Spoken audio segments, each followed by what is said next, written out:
दोस्तों, I am sitting with too much ठाट and welcome to फटाफट थॉट्स एपिसोड 8। देखो, अभी मेरे मन से ऐसे ही राइमिंग निकल रही हैं। जो भी तुमको पसंद आ जाए बता देना, हाँ ये वाली ठीक ठाक है, ऐसे फाइनल कर लो। ठीक है। इससे पहले तो जो आई थी वो राइमिंग कभी बाद में बताऊंगा। बट यार, इसी बहाने थोड़ा यूट्यूब पे शेयर लाइक सब्सक्राइब कर लो। क्विकली आज मेरा मन हुआ, मैं काफ़ी देर से इस चीज़ को अवॉइड कर रहा था कि मैं इस चीज़ में ना घुसूं। पर जब से रामायण का ट्रेलर आया ना, अपने मुल्क की एक महान परंपरा है कि कुछ रोतू फूफा हैं, कुछ भी बड़ा हो रहा हो, अच्छा हो रहा हो तो इन्हें आके आंसू बहाने होते ही होते हैं। तो रामायण ट्रेलर पे वो भी हो रहा है। हालांकि कुछ कुछ हल्का सा इसके लिए नमित मल्होत्रा खुद जिम्मेदार हैं। वो 4,000 करोड़ वाला नारा लगा के वो मैं तो फॉरेन में भी चाहता हूँ ये फिल्म सुपरहिट हो, ये सब बातें बोल के। यार, सबसे पहला क्रिटिसिज्म के 4,000 करोड़ कहाँ लगा है वो तो नहीं दिख रहा।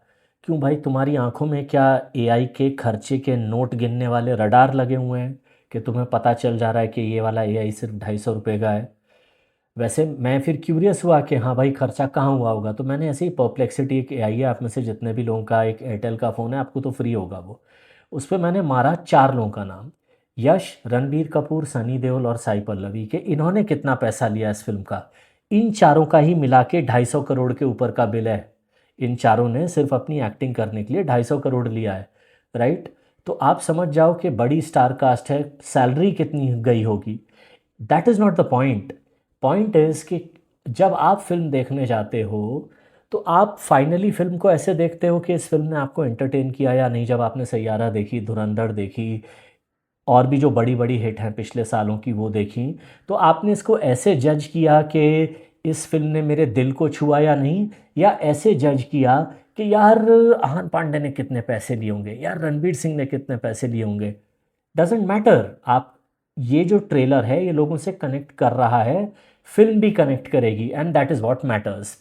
इसका मैं एक और मेरा बड़ा फेवरेट एग्जांपल है, ऑलमोस्ट 30-35 साल पुराना, 94 में उसी साल में दो फिल्में आसपास रिलीज़ हुई, या शायद एक ही दिन रिलीज़ हुई, क्रांतिवीर मेहुल कुमार की, और 1942 a love story Vidhu Vinod Chopra की, जो बहुत क्रिटिकली अक्लेम्ड थी, बहुत अच्छे प्रोडक्शन वैल्यूज़ के साथ बनाई गई थी। एक बहुत बड़ा हिमाचल में कहीं कसौनी कहीं एक सेट बनाया गया था जिस पर शूटिंग की गई थी, और उस फिल्म के खर्चे की चर्चा हो गई थी। और ये अपने मेहुल कुमार ने चुपचाप एक क्रांतिवीर अपने नाना पाटेकर को लेकर रिलीज़ कर दी, जिसके प्रोडक्शन वैल्यू बहुत बेकार थे। लेकिन क्रांतिवीर सुपर हिट हो गई, और 1942 अ लव स्टोरी बहुत बुरी तरह से फ्लॉप हुई। तो ये कहा गया कि दर्शकों को टेस्ट नहीं है, ये वो है। और जब मेहुल कुमार से बात पूछी गई तो उन्होंने कहा, कहीं मुझे याद है वो इंटरव्यू का कुछ पढ़ा था मैंने, कि देखो फिल्म बनाई जाती है दिल से, अगर आप दिल से बनाओगे ना तो ये टेक्नोलॉजी, कैमरा एंगल, ये सब इतना इम्पॉर्टेंट नहीं है, फिल्म दर्शक के दिल से कनेक्ट होनी चाहिए। वो ये कहना चाहते थे कि स्टोरी टेलिंग, आपकी स्टोरी, आपका content is superior than your bloody CGIs etcetera. तो यही बात है। और क्योंकि आजकल फैशन है सीजीआई को सबका बाप बनाने का, बहुत लोग हैं जिन्हें मैं जानता हूँ जिन्हें नोलन की फिल्म ओडिसी महा बोरिंग, महा बकवास लगी है, लेकिन ज्ञानचंद आके गला पकड़ लेंगे तो वो इस बात को कह नहीं पाते। Same thing about Ramayana. Public को फ़र्क नहीं पड़ेगा, अगर ये कॉमन इंडियन से कनेक्ट कर गई तो हिंदुस्तान में ही 8,000 करोड़ कमा लेगी।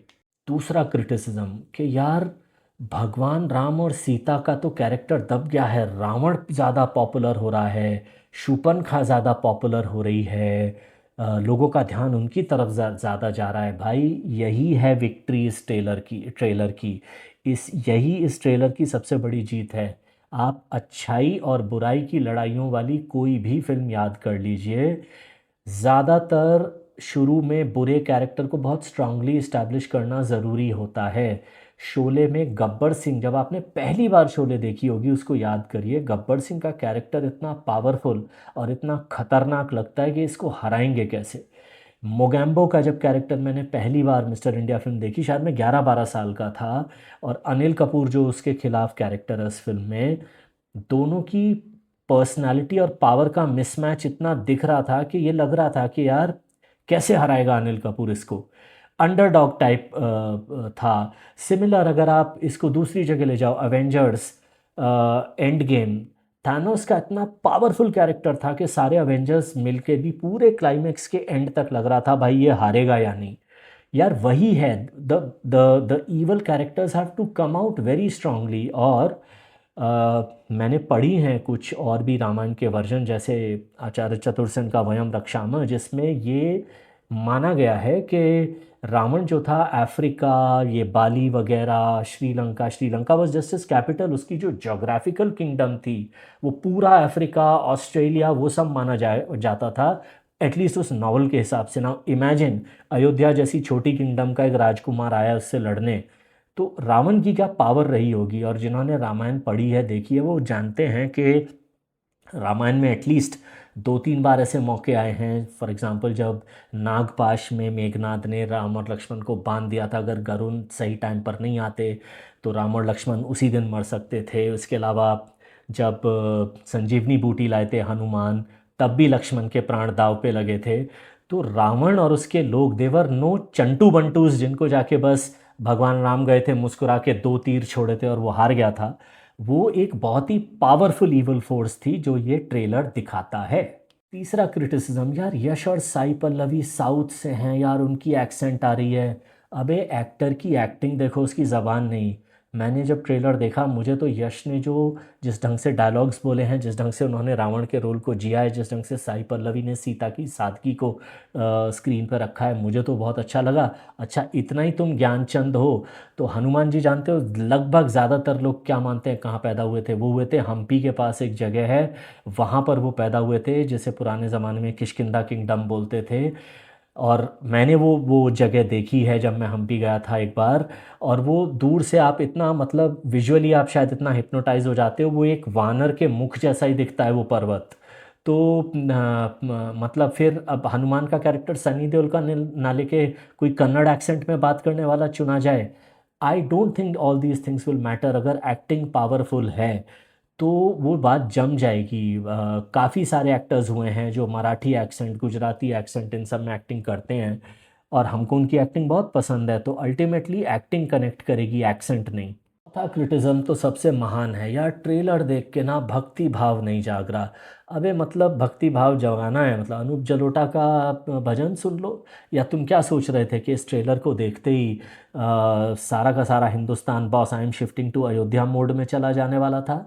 बिल्कुल नहीं। इस ट्रेलर, आप ध्यान रखें कि ट्रेलर इवन रामायण, राम की भक्ति और राम का जो स्टेटस है उसके बारे में तो है, लेकिन इस फिल्म की पोजीशनिंग एटलीस्ट मैनकाइंड के सबसे बड़े वॉर, गुड वर्सेस ईवल की तरफ इसका फोकस है। वो लड़ाई जो जिसने हमारी सभ्यता के मूल सिद्धांत निर्धारित किए कि क्या अच्छा है क्या बुरा है, ये उस युद्ध की कहानी है। तो ऑब्वियसली भक्ति भाव जग रहा है, ग्रेट। नहीं जग रहा है तो भी अगर आप देखें तो राम के उस वॉरियर, उस प्रिंसिपल्ड वॉरियर साइड को उभार रहा है, रावण के उस power and victory at any cost वाली साइड को उभार रहा है, जो इस स्टोरी टेलिंग का मेन ऑब्जेक्टिव है। राइट? तो श्योर भक्ति भाव नहीं जागृत हुई होगी, लेकिन जब रणबीर कपूर ने राम के कैरेक्टर में कहा कि अगर वो तीनों लोगों का स्वामी है तो तीनों लोगों के ही सामने उसका वध करूंगा, तो मुझे तो बहुत अच्छा भक्ति भाव का फीलिंग आया। अब तुम्हारी भक्ति भाव पता नहीं कौन से स्विच से ऑन होती है, आई डोंट केयर। लेकिन ये ट्रेलर अपना रंग जमा रहा है, बशर्ते खुद नमित मल्होत्रा और अपना मुंह बंद रखें, बस इस ट्रेलर को ऑर्गेनिकली ग्रो होने दें। तो दूसरी जो बात मैं करना चाहूँगा वो है कि जुमांजी का ट्रेलर रिलीज़ हुआ है। ड्वेन जॉनसन बहुत अच्छे दिख रहे हैं, उनकी कॉमिक टाइमिंग बहुत उभर के आ रही है। जुमांजी वैसे भी मेरी बहुत बहुत फेवरेट मूवीज़ में से है, 96 97 वाली भी। और ये जो अब आई है कुछ 5-1 साल पहले, वो भी।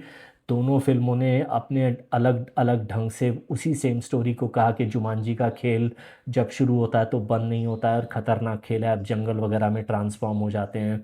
वो एक powerful kind of evil force है उस गेम में।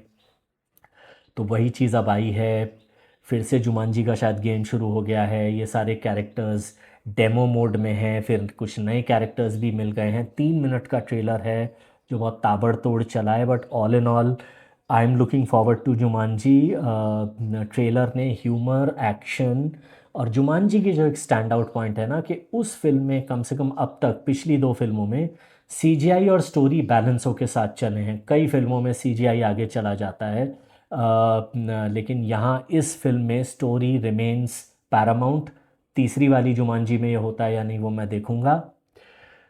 जो तीसरी खबर मैं क्विकली डिस्कस करना चाहता हूँ और एंड करूँगा इस फटाफट थॉट्स को, वो ये कि रीचर का ट्रेलर काफ़ी टाइम पहले आ चुका है। मैं उसके बारे में बात करना चाह रहा था, बार बार मिस कर जाता हूँ। एलन रिचसन को मैं हॉलीवुड का सनी देओल बोलता हूँ। वो रीचर जो सीरीज़ है, अगर आपने नहीं देखी है तो एक्शन थ्रिलर स्लाइटली सस्पेंस, अगर उस टाइप की थ्रिलर्स देखना आपको पसंद है तो रीचर आपको ज़रूर ज़रूर ज़रूर पसंद आएगा। और ये वो उस टाइप का एक, इस कैरेक्टर की डेफिनेशन मुझे बहुत पसंद आती है, क्योंकि बहुत ही वो old school soldier type character है। ये अच्छा है, ये बुरा है, बुरे लोगों को सज़ा मिलनी चाहिए, कमज़ोर लोगों को या अच्छे लोगों को प्रोटेक्ट किया जाना चाहिए। तो it is that old school values जो इंसानियत को डिफ़ाइन करते हैं। और वो जिसको इंग्लिश में बोलते हैं very doggedly determined to do this, मतलब एकदम ज़िद के लेवल पे अड़ा हुआ आदमी है रीचर, जो बुरे लोगों के पीछे पड़ता है तो फिर तोड़ फोड़ के ही रख देता है। सो अच्छे अच्छे वन लाइनर्स भी हैं डायलॉग में। आप जाके यूट्यूब पे सर्च कर सकते हैं दोनों ट्रेलर्स को, जुमांजी और रीचर। अगेन, आप मेरे फॉलोअर बने ना बने, वो लाइक शेयर सब्सक्राइब करें ना करें, घंटी दबाएं ना दबाएं, लेकिन आप में से कई लोग हैं जो मेरे साथ इंटरेक्ट करने लगे हैं। मुझसे कुछ लोग बहस करते हैं, कुछ लोग मेरे को एनकरेज करते हैं। जो लोग बदतमीज़ी से बहस करते हैं मैं उन्हें इग्नोर कर देता हूँ, कभी कभी जवाब देता हूँ, लेकिन सो लॉन्ग एज आप अपने काउंटर पॉइंट को प्यार से रख सकें, क्योंकि मैं आप लोगों से सीखना चाहूँगा, स्पेशली आप उनसे ही सीखते हैं जो आपके जैसा नहीं सोचते। सो प्लीज़ मुझे एज ऐसे लाइक शेयर सब्सक्राइब भले ना करें, लेकिन मेरा ये बोलने का ढंग या मैं और क्या बेटर कर सकता हूँ वो मुझे ज़रूर बताएं कमेंट्स में। Thank you.